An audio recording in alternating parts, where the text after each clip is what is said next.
Bismillahirrahmanirrahim. Assalamualaikum warahmatullahi wabarakatuh.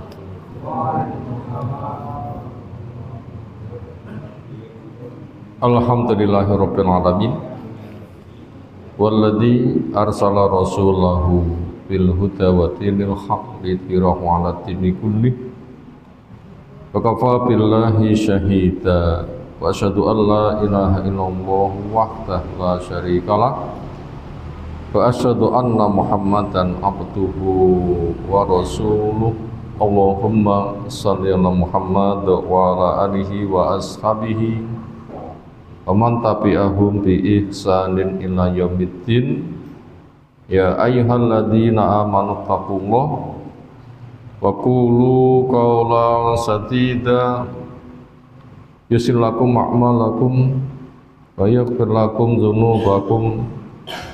May yuti'illaha wa rasulahu faqad faza fawzan 'azima wa ba'd. Fa inna asdaqal hadisi kitabullah wa khairal hadyi hadyi Muhammadin sallallahu alaihi wasallam.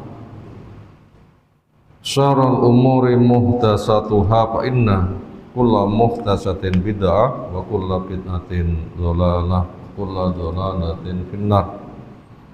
Ayo ikhwah akramanallahu subhanahu wa ta'ala. Insyaallah kita lanjutkan mengkaji kitab Taujihat Islamiyah lil Fardhi wal Mujtama', bimbingan Islam untuk pribadi maupun masyarakat, karya tulis Fadilatul Syekh Muhammad bin Jamil Zainu rahimahullahu ta'ala. Lanjutan at-tahalli bi akhlaqir rasuli sallallahu alaihi wasallam, berhias dengan akhlaknya Rasul sallallahu alaihi wasallam.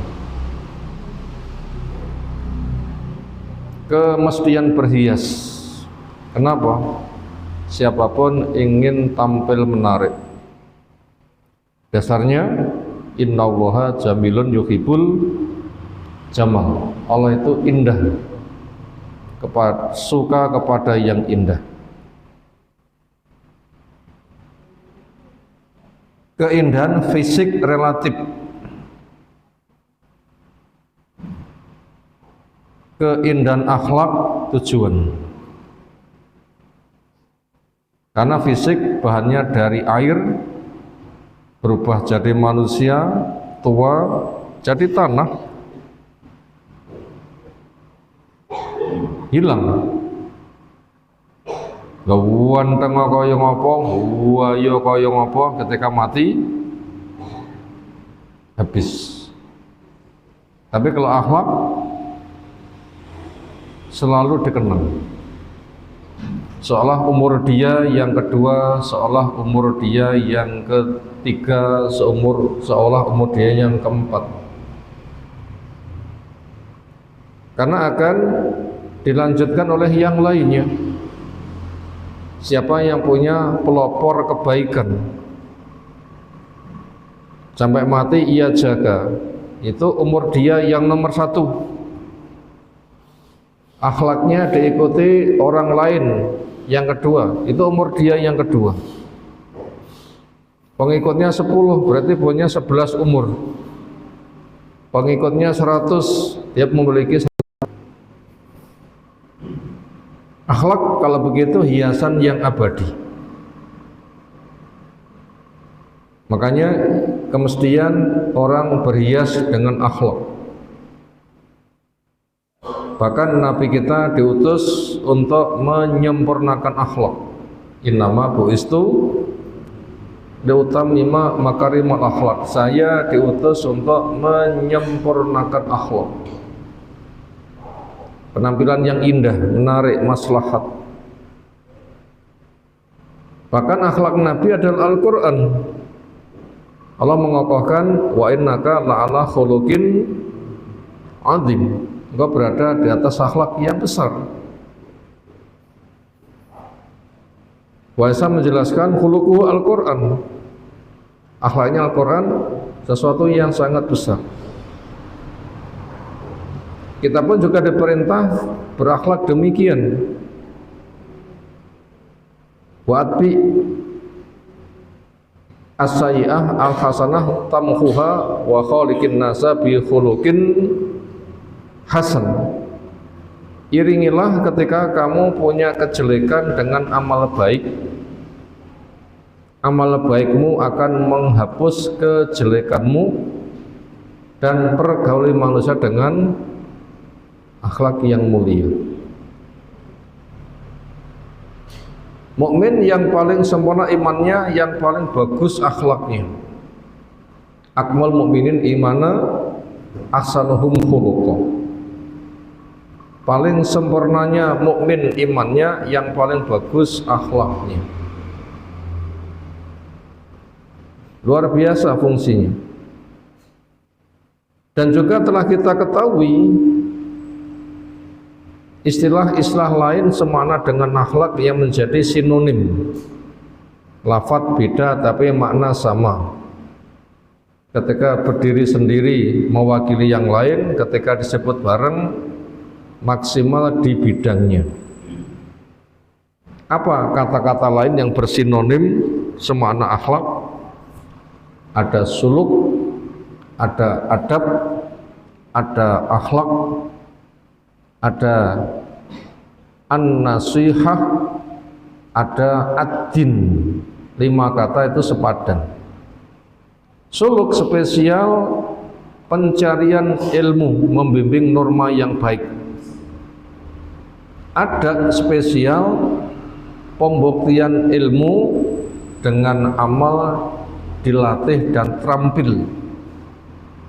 Akhlak hasil ketika sudah punya ilmu diamalkan, dilatih, obah saobah ketika bergaul maslahat kepada lingkungan. Itulah an-nasihah, iradatul khair lil ghair, menginginkan kebaikan untuk yang lain. Itulah hakikat agama, karena ad-dinu an-nasihah, inti sari agama itu adalah kesetiaan, memberikan maslahat kepada yang lain. Itu tadi pentingnya kita berakhlak, dan telah kita ketahui akan kedudukannya yang luar biasa. Dan belajar akhlak lebih dulu daripada belajar sosial. Belajar akhlak lebih dulu daripada belajar bersosial, atau belajar akhlak lebih dulu daripada belajar ilmu. Artinya ilmu tentang akhlak lebih didahulukan daripada ilmu-ilmu yang lainnya. Kenapa? Karena fondasi.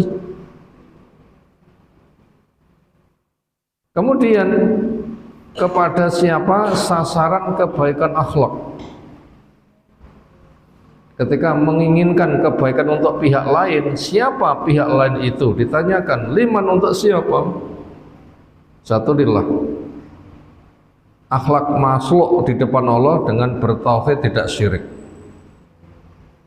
Yang kedua, wali kitabih, akhlak seseorang pada kitabnya, semangat untuk menggali ilmu yang ada di Quran, enggak diwacotok. Yang ketiga, wali rasulihi, akhlak seseorang kepada rasulnya, menjadikan rasul sebagai penafsir Al-Quran, contoh yang baik, standar ilmu, amal, dakwah, dan semuanya sebagai uswatun hasanah. Akhlak seorang kepada waliul amri, pemerintah. Makna pertama, muslim, sholat, tidak memerintahkan yang maksiat, maka dengar, taati, bantu, doakan kebaikan. Akhlak seseorang kepada waliul amri yang nomor 2, ahli ilmu, guru, siap untuk mengambil ilmunya dan melanjutkannya. Akhlak seseorang kepada sesama muslim, bagaimana ketika bergaul memberikan maslahat pada lingkungan. Cinten lingkungan pertama yang terdampak kebaikan, ibaratnya banyu milih sing paling cedek, cinten Bu Bapak Mbah Putri, Mbah Kung, Bibi, Paman, saudari, saudara, keponakan laki, keponakan perempuan. Terus air mengalir merambat, semakin berkembang, semakin berkembang. Berarti semakin bagus akhlak, nanti ibarat air itu semakin banyak, merambatnya, ngerembesi lebih luas, bahkan menjadi aliran sungai, akan manfaat ke sana kemari. Nah, itu loh wilayah akhlak luar biasa.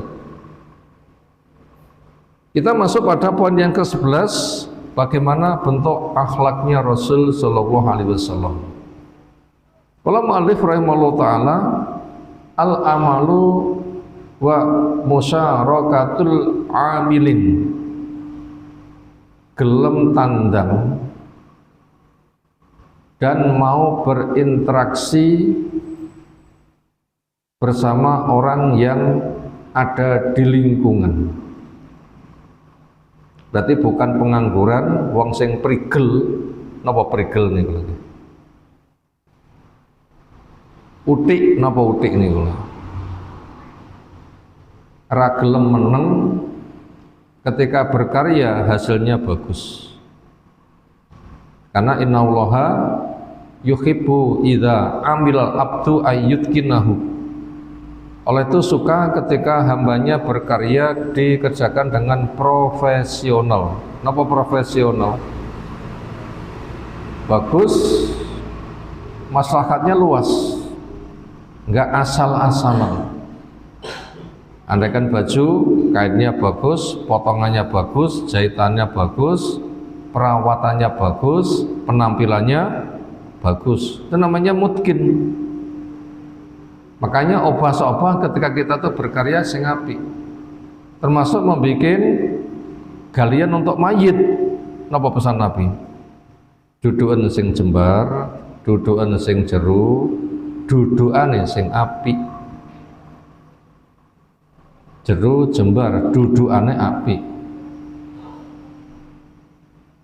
Istilahnya gajuglangan ngoten nggih. Bentuke ya Allah, apike kaya ngono. Kenapa? Ya memang begitu. Karya Allah di alam raya bagus kan semuanya. Kira-kira karyane manusia saged mboten nandingi kalih aluse ulu tikus celurut. Ponate nyekel tikus celurut napa dereng? Gilani mboten? Ulune alus mboten? Cobi kita sami gaya sulak lembute kaya ulune tikus saged? Kula kira kok mboten saged ngoten niku. Lah tikus celurut sing pantesnya dibunuh, memang tikus itu dibunuh. Itu saja Allah ketika mencipta mek sebatas dibunuh aluse gene sing iso nandingi. Sing sebatas makhluk sing gilane wae aluse kaya ngono, lah sing apik kaya ngopo? Ini memberitahu kepada kita ketika berkarya itu kerjakan dengan sempurna, profesional, enggak asal-asalan. Berbaju juga yang rapi, menata rambut juga yang rapi, buku-buku yang kita baca rapi, penataannya rapi, lek nggawa tase gesing sae. Kinten-kinten Al-Qur'ane wis model-model mek diajahi kresek ireng kene andang ditaleni karo karet tas tinggi ngarit ngoten ku budal ngaji ngoten pantes mboten kira-kira? Iki yang sawah apa yang masjid bagi ngoten ta nggih. Loh, itu ibadah, memang oleh itu indah, suka kepada yang indah. Oleh itu suka ketika hamba berkarya itu profesional. Podo api-apian karya manusia, karyane muslim luwih apik ketimbang karyane tiang kafir. Napa contohnya? Karyane tiang kafir semata cari dunia, karyane mukmin ibadah dunia katut. Ternyata hasilnya lebih bagus. Napa contohnya? Karya Nabi Sulaiman membuat Ratu Bilqis keteleyek. Napa keteleyeknya? Dibikin kewirangan. Ketika Ratu Bilqis sudah datang, jalan menuju tempat penjamuan tamu, ternyata disangka kadoan komplang-komplang dikira nyebrang banyu. Waya lewat kandangannya dicincing nih, mana nyebrang banyu napa-napa? Bukan, marmer seolah tembus pandang. Mungkin ngesore kolam penuh ikan yang sangat indah, dhuwure kaca tembus pandang, atau marmer yang tembus pandang. Dikira kan nyebrang banyu to nggih. Begitu lewat dicincingne jebule nggih napa dicincingne. Jalan biasa saja, dikira di atas air, ternyata bukan. Loh, lebih bagus karyanya. Lebih bagus karyanya. Nah, kita butuh berpenampilan yang menarik. Apalagi sholat. Sampai atas pating selembreh, napa pating selembreh niku. Wis celanane ngepir, nyincing, kopiahe miring. Lek sarungan mek diuwel-uwel ngoten nggih. Kayak wis pirang sasi ra diumbah. Nggih nuwun sewu niki kok nyindir sinten mboten nggih. Kalau kinten mboten wonten sing ngoten niku. Andaikan ada dibenahi. Kenapa? Islam membimbing karya itu indah. Islam itu membimbing karya itu indah. Kemudian ketika orang itu gelem berkarya sempurna dan indah, ketika bersosial, masyarakat punya karya, bergabunglah bersama mereka. Biasa dipun istilahnya napa niku? Saya napa kerja bakti, napa bakti sosial, napa?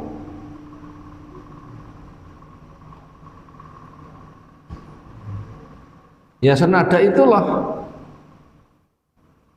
Mungkin pemerintah setempat punya acara resik-resik pinggir jalan, gabunglah. Berinteraksi sehingga maslahat kepada lingkungan. Semangat, hasilnya bagus, alatnya lengkap, lek perlu sekalian nggawa bekale disuguhni kepada masyarakat. Nah, senada dengan itu berarti bisa berkarya bagus ketika bersosial, gabung dengan kegiatan mereka. Yang itu prinsipnya, hukumnya itu adalah mubah. Walau bihafil ardi, walaupun dengan menggali tanah. Contoh Nabi SAW itu mau berkarya ketika persiapan perang Ahzab atau perang Khandaq. Dikatakan perang Ahzab karena orang-orang Quraisy mengerahkan semua suku sehingga mereka berkelompok-kelompok jadi satu, siap kerjasama untuk melibas habis kaum muslimin. Dikatakan perang Ahzab karena itu semua kelompok Arab bersatu bersama Quraisy untuk melibas habis kaum muslimin. Jumlahnya puluhan ribu mereka, lebih banyak daripada penduduk Madinah sendiri. Atau dikatakan perang Khandaq karena benteng kaum muslimin apa bentuknya? Parit. Karena Madinah dikelilingi gunung, nggak bisa didaki. Untuk masuk ada lorong diapit 2 gunung. Siapa masuk mesti lewat situ. Nah itu yang dibikin joglangan raksasa. Orang masuk nggak bisa, masuk harus nyemplung dulu. Nah, ketika mau nyebur, panai dari atas. Nah, proses penggalian ini Rasul mboten sebatas mek nyekel cuthik nduduhne karo nutuki kon kerja, mboten. Ning Rasul napa? Tandang. Tandang napa cancut? Sat-set napa slole? Napa slole niku? Sat-set. Bahkan ketika mereka membuat galian nggak mampu menyelesaikan, Nabi yang menyelesaikan. karena terhalang batu besar yang nggak bisa dipecah. Ternyata beliau yang memecahnya sehingga memancar cahaya. Dan di situ ada kabar gembira. Wilayah kekuasaan Islam nanti akan meliputi sana. Itu contoh gelem kerja, gelem tandang, rapi. Ketika ada kegiatan sosial gabung kerja, boten mek nyawang gayane juragan ning ra bayaran ngoten nggih. Napa juragan ra bayaran? Mek endang-endang, mek ngongkon, mek nyawang, nggak gelem tandang, terus sak pacul rong pacul ngalih, ya jangan. Hilal sampai awalnya buluk berdebu karena banyak ngusung tanah yang tanahnya gogrok menimpa ke badannya, dilap oleh Nabi SAW. Lebu yang menutupi badannya sambil mengatakan kasihan Ammar, dia akan dibunuh oleh pembangkang. Ammar bin Yasir. Ada kisahnya seperti itu. Nabi terjun langsung di dalam kerja sosial. Ini termasuk akhlak. Itu tadi contohnya wala bi khafril ardi, menggali tanah. Termasuk ketika ada acara kematian, yo melu mikul. Nggih melu napa? Duduk, nggih melu nguruk, mboten nyawang tok. Ya semangat mikul. Siaga di sampingnya, kanan kirinya, jajake kiwa tengahnya kesel langsung siap ganti. Enggak mandori. Tetapi langsung cancut ikut mikul, nguruk, melu nguruk. Dan seterusnya. Wa nakli turabi, dan mengusung tanah. Wasururi, dan itu ditampakkan dengan wajah yang ceria, bidzalika, dengan kerja bakti semisal itu, idharon, dalam rangka menampakkan sikap sosialnya, li adami takabur, supaya tidak muncul sikap sombongnya. Rumoso gede mek ngongkoni ndak, tapi menampakkan gembira bersama mereka, sehingga ketika mereka berbuat semangat. Karena orang yang pantasnya gitu nggak usah kena lebu, ternyata malah buluk, sehingga mereka itu ketika nggak tandang isin. Nah begitu, itu termasuk perwujudan akhlak. Itu tadi poin yang ke-11. Dan ketika merujuk kepada perbuatan Nabi, para sahabat terlalu banyak sebagaimana yang telah kita ceritakan. Yang ke-12, berhias dengan akhlak mulia, ada ridho bil madhi az-zaidi, tidak ridho disanjung berlebihan.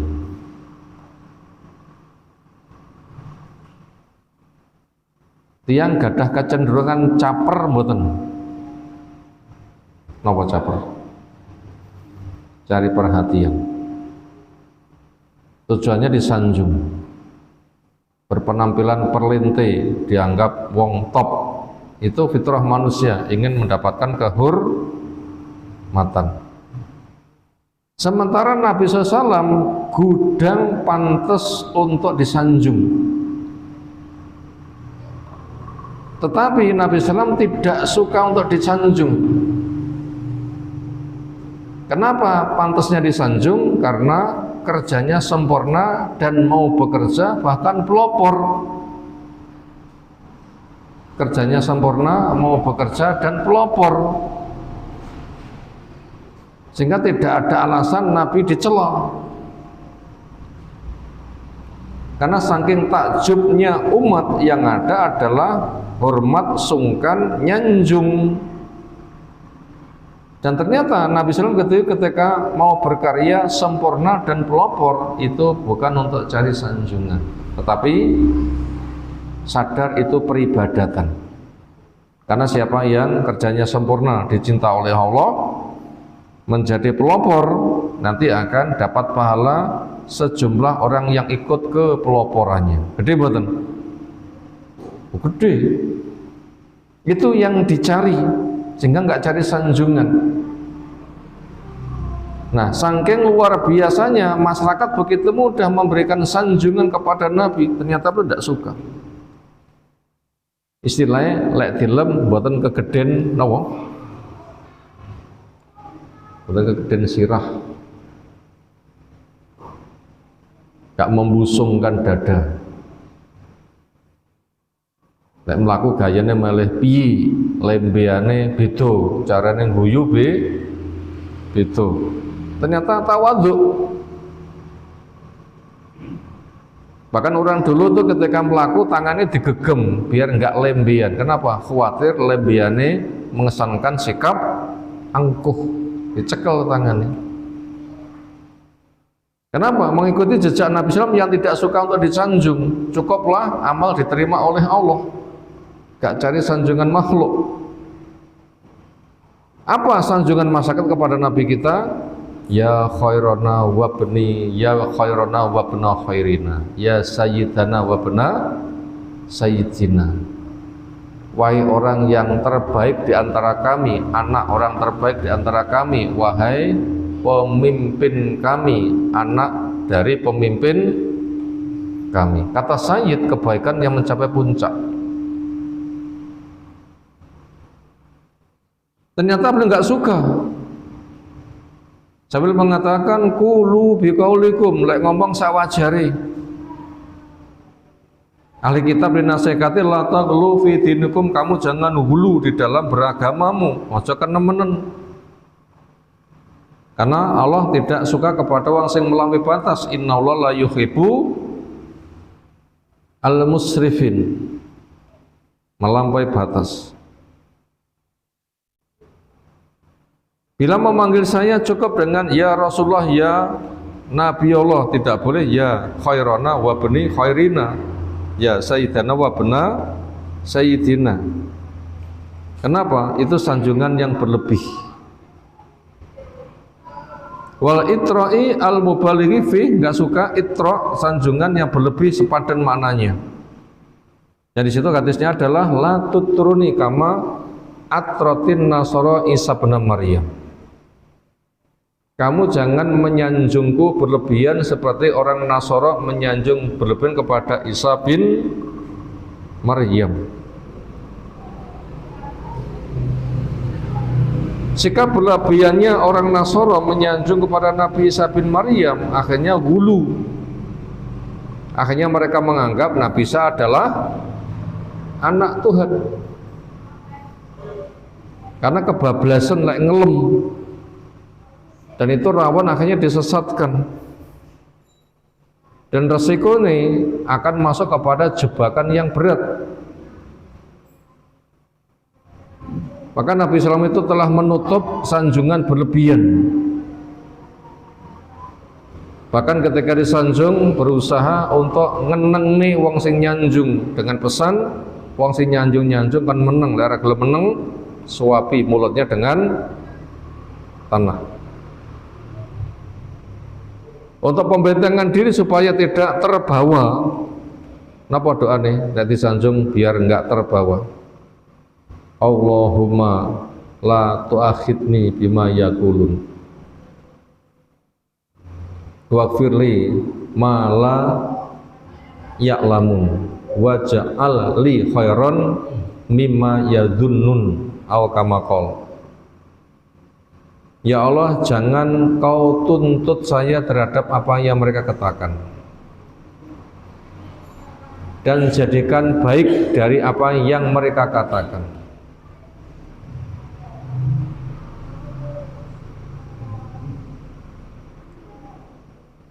Senada dengan itu, supaya enggak terbawa, enggak terlalu GR. Napa GR? Kegedean rumangsan. Senada dengan itu, makanya tidak boleh. Akhirnya Nasara ketika kebablasan menjadikan Nabi Isa akhirnya terangkat derajat oleh orang yang dulu dengan derajat ketuhanan, dengan diakui sebagai Tuhan, anak, Yang itu resikonya ternyata bukan semata dosa, tapi dosa besar menyebabkan keluar dari Islam. Kenapa? Syirik, kafir. Karena Allah menyebutkan laqad kafara alladzina qalu innallaha salisu salasa. Sungguh kafir siapa? Orang yang mengatakan Allah Tuhan yang ketiga, dari Tuhan jumlahnya ada 3. Yang resiko orang kafir itu neraka jahanam kekal selamanya dan makhluk yang paling buruk, sebagaimana ada di Al-Bayyinah, innalladzina kafaru min ahlil kitabi wal musyrikina fi nari jahannama khalidina fiha ulaika hum syarrul bariyah. Makhluk yang paling welek di neraka jahanam.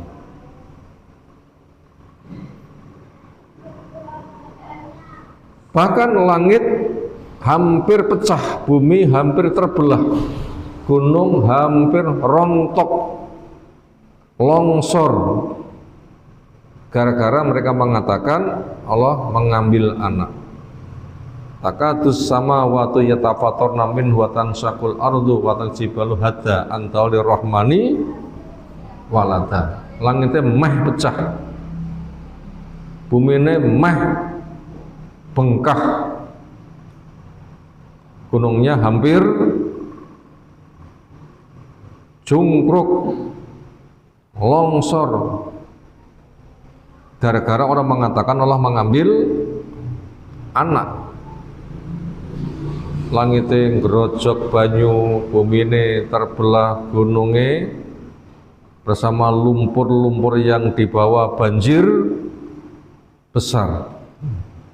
Kasus di Sumatera ngoten nggih, yang diceritakan berapa korbannya? Sekian banyak. Yang mati berapa? Benda berapa? Kerusakan fasilitas masyarakat berapa? Pembenahan normal kapan selesai, nanti habis berapa? Nah itu belum ucapan selamat lahirnya anak sudah seperti itu. Nanti apabila hari orang sama berduyun mengucapkan selamat lahirnya anak, engkau gek tambah nemen. Hari H belum rong dionekne wis kaya ngono, engkau hari H gek luwe nemen. Mungkinkah tanggal selawe Desember hujan deras? Mungkin mboten? Namanya mungkin. Kenapa? Karena pembuktian langitnya retak, buminya terbelah, gunungnya gogrok. Gara-gara manusia mengatakan Allah mengambil anak. Mengucapkan selamat Natal kan selamat atas lahirnya Tuhan anak. Ini kan jelas bahaya. Lisan muslim gak boleh, itu merusak akidah.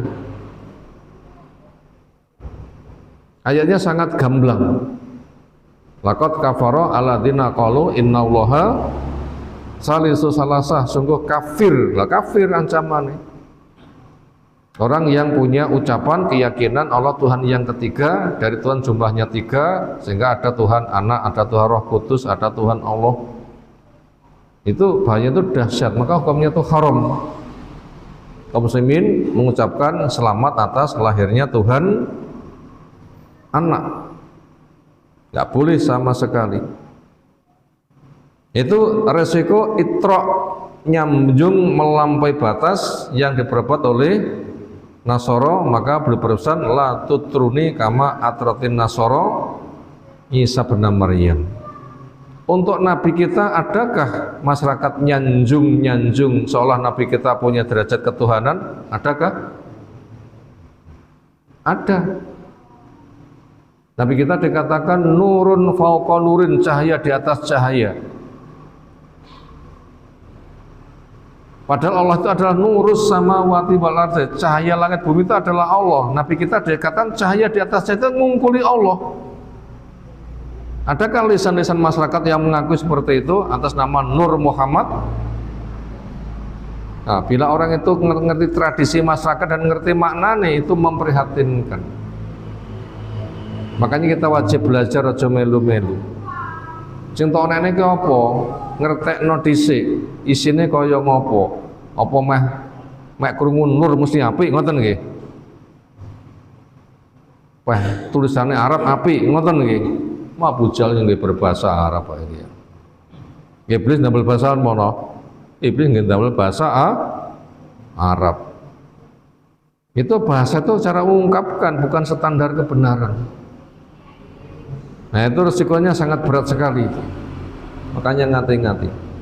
Wal iktifau, dan mencukupkan diri bima huwa sabitun, dengan apa yang dia itu selayaknya lil abdi. Maka Nabi kita cukup dengan ya Nabi Allah, ya Rasul Allah. Nggak boleh berlebihan. Kemudian berkaitan ngalap berkah, badan manusia sing dialap berkah itu hanya badannya Nabi, itu pun juga oleh sahabat. Selebihnya tidak boleh. Di masyarakat adakah ngalap berkah Mbah Yai? Sujud pada Mbah Yai ada? Tidak boleh. Dengan ucapan saja tidak boleh, apalagi sujud. Sujud itu merupakan simbol penghambaan puncak. Karena wajah manusia yang paling mulia ketika disujud kan berarti dihinakan wajahnya, berarti menyanjung lebih kepada yang disujudi, dan itu pantasnya hanya untuk Allah. Makhluk tidak boleh untuk disujudi. Napa contohnya? Makhluk sujud datang makhluk. Mbah Yai sing dialap berkahe ari kala tindak sepanjang jalan sajadah digelar. Liwat sikil ini kena telak napa mboten duka sikile. Setelah itu sajadahnya untuk sholat. Nah ketika sedang sholat bukan sujudnya menghamba kepala, tapi ngalap berkah sajadah sing kepidek sikile Mbah Yai. Itu kan namanya kan sujud kepada kakinya Mbah Yai. Dan belum dijumpai hadis sahih surga berada di telapak kaki ibu. Bolehkah sujud pada ibu? Sering dijumpai, itu tidak boleh. Kenapa? Itu di luar dari kebiasaan. Makanya sujud itu hanya untuk Allah tok, nggak boleh kepada makhluk. Ternyata di masyarakat banyak. Itu contohnya itu itrok, menyanjung berlebihan nanti ngalap berkah. Itu bahaya. Wa bima qama bihi min sifatil kamal wal fadli wal khair, dan mencukupkan seseorang tanpa disanjungan cukup melatih diri memiliki sifat yang sempurna, utama dan baik. Cukupkan dengan itu. Makanya Nabi kita nggak mau dipanggil dengan ya khairana wa bena khairina, ya sayyidana wa bena sayyidina. Cukup dengan ya Rasulullah, ya Nabi, ya Nabi Allah. Enggak sampai ada orang sujud kepada Nabi.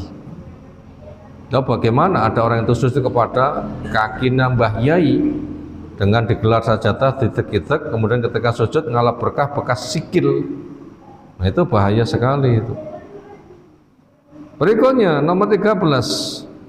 La tantik bi badain wala jafain wala kalamin fakhisin wala mazihan.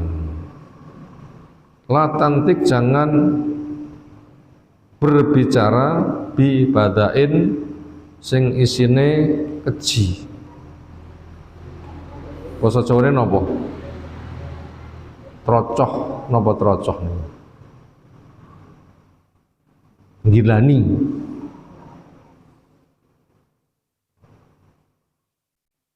Kadang nama kelamin tinggi omongan dolanan. Padahal kelamin itu kemaluan. Krungu jenenge saja sudah malu, ternyata tinggi bahan ojian, kadang tinggi pisuan. Kadang isi pengajian isine begitu jorok ucapan-ucapannya.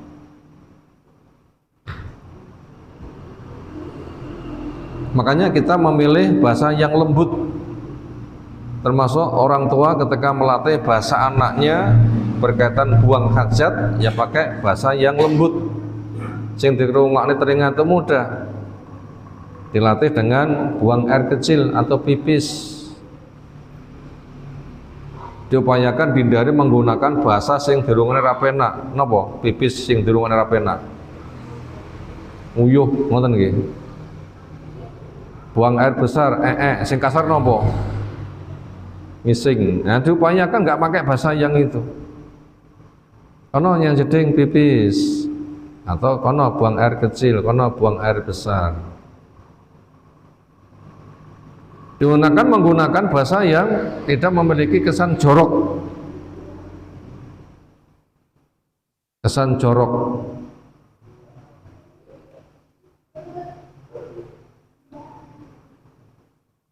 Karena sebaik-baik ucapan itu firman Allah, sebaik-baik ucapan itu petunjuk Nabi SAW. Dan tidak ada orang yang paling bagus ucapannya kecuali orang yang berdakwah. Makanya kalam Allah itu indah. Makanya gaya bahasa kita menggunakan bahasa itu. Makanya jangan bicara yang bersifat jorok, lagi pula keji.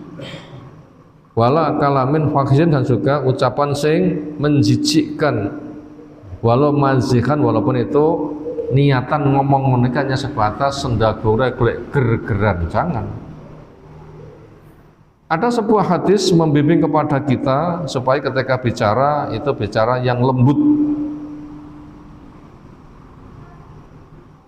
Misalnya berikut.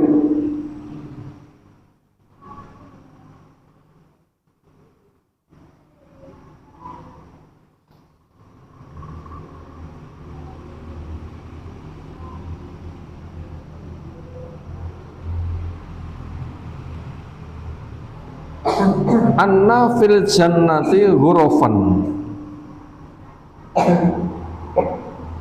taro zuhuraha min butuniha wa butunaha min zuhuriha.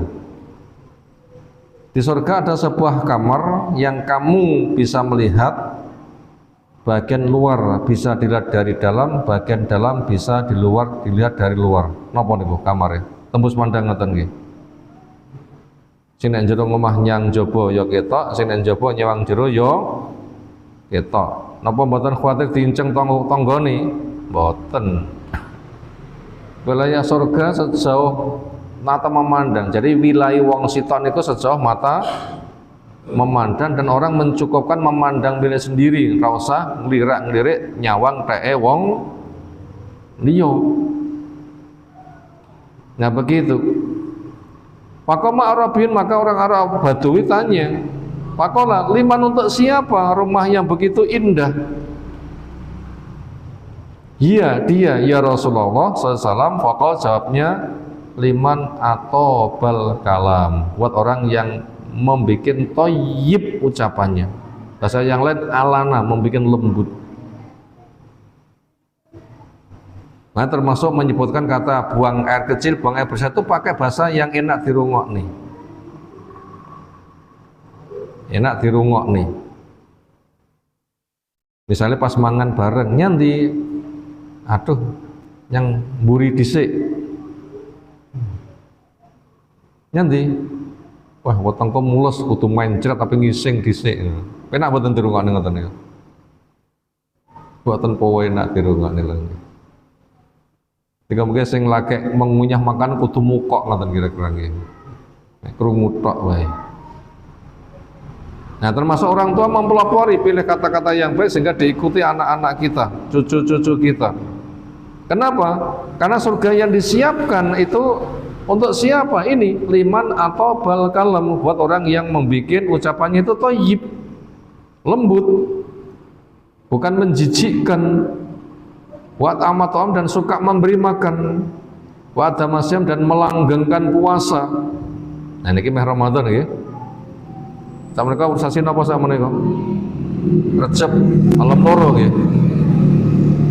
Recep ruwah, iki orang sasi mboten wonten meh mlebu poso. Mungkin kita panggih poso Ramadan. Tapi mboten usah. Allahumma barik lana fi Rajab wa Sa'bana. Apal mboten? Apalnya pokok apal.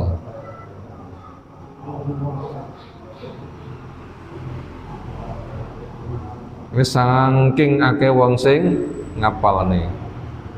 Kata mereka ini doa khusus di malam menyambut 1 Rajab yang katanya sangat mustajab. Belum dijumpai dalil itu. Enggak ada surat khusus di bulan Rajab, enggak ada puasa khusus di bulan Rajab. Enggak ada zikir khusus bulan Rajab, membaca ini bata subuh, bata maghrib, fadilah ngene enggak ada. Makanya bulan Rajab betul bulan mulia, amal soleh ditingkatkan, tapi amalnya nggak boleh ngarang di apa yang ada itu ditingkatkan mutu. Sholat 5 waktu kita tingkatkan mutu, sholat sunnah kita tingkatkan mutu, puasa kita tingkatkan mutu, sedekah kita tingkatkan mutu. Sing enek nggak api dadak nambah-nambahi, jenenge kurang penggawean. Itu nggak ada amalan khusus. Makanya untuk menyambut mulianya bulan Rajab, apa yang ada itu dipersungguh. Itu nggak ada amalan khusus. Makanya supaya kita itu membiasakan puasa minimal sesasi 3 dino. Syukur-syukur meningkat Senin, Kemis, boleh digabung Senin Kemis, wayah tengah bulan nanti juga digabung juga boleh. Pol puasa Nabi Daud dengan selang hari rata-rata begitu. Nah diperbanyak puasa itu di bulan Sya'ban. Nabi SAW meh sesasi, hampir 1 bulan. Makanya supaya kita mendapatkan fadilah hadis di atas, maka supaya kita miliki. Tadi apa sifatnya orang yang mendapatkan jaminan rumah jeruane kena dijawang kon jobone bisa dipandang dari jauh. 1, orang yang ketika bicara ucapannya lembut, pilih kata-kata yang enak didengar. Makanya kata-kata Quran, kata-kata sunnah itu yang menjadi bahasa kita. Yang kedua, suka memberi makan. Yang nomor 3, orang yang melanggengkan puasa. Nomor 4, wa sholla bilali wan nasu niyam, dan mau sholat di malam hari ketika orang-orang sama tidur. Ini hadisnya sahih rawahu Tirmidzi. Dan itu petunjuk Nabi SAW kepada kita, pembimbingan akhlak termasuk menata ucapan mulut. Maka jangan sampai apa yang keluar dari lisan kita itu tidak enak didengar. Demikian ada 3 poin yang telah kita bacakan di malam hari ini. Untuk berikut-berikutnya insya Allah bisa menjadi materi kajian kita di kesempatan yang lain. Ada pertanyaan, silakan.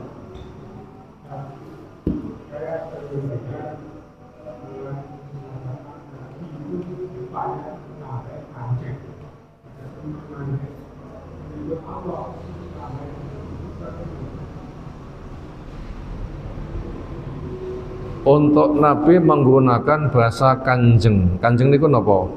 Bahasa terjemah lugu nih.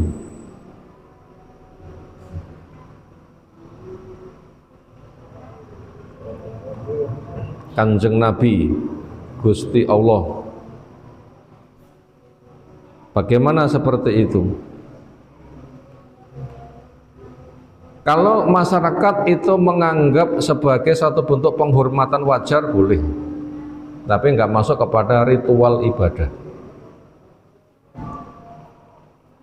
Itu semana dengan Mas, Mbak, itu kan, itu masuk kategori lakop, gelaran untuk memberikan penghormatan. Semana dengan Mas, Mbak, ketemu orang asing, kisana. Bila maknanya semasa itu boleh, tapi tidak sampai itrok, melampaui batas. Untuk Allah menggunakan bahasa Gusti diupayakan dihindari, karena untuk Allah, ketetapan nama untuk Allah itu Allah sendiri yang menetapkan. Makanya Allah nggak usah pakai bahasa Gusti, nggak usah menggunakan bahasa pangeran. Kadang tinggi guyon. Lah ditekoni pangeranmu sapa? Jawaban pangeran Diponegoro, malah dadi guyon ngoten niku. Nyanyi-nyanyi tiang ngamen wonten jero bis kan kathah teng ngoten niku. sholawat egreng-egreng luwih malih kesane nasihat nek alam kubur mati iso ditekani malaikat nek ditekani sapa pangeranmu aja taca pangeran Dipo Negoro. Maka nek sing cerita sok nek ditekani sapa robmu jawaban aku anak buah Kiai Haji Hasyim Asy'ari. Kacau juga ya. Ada juga mengatakan siapa Tuhanmu, siapa rohmu, jawabnya Mawah Gupron, barang ngoten niku nggih diunekne. Kacau mboten? Itu dihindari menggunakan kata Gusti untuk Allah.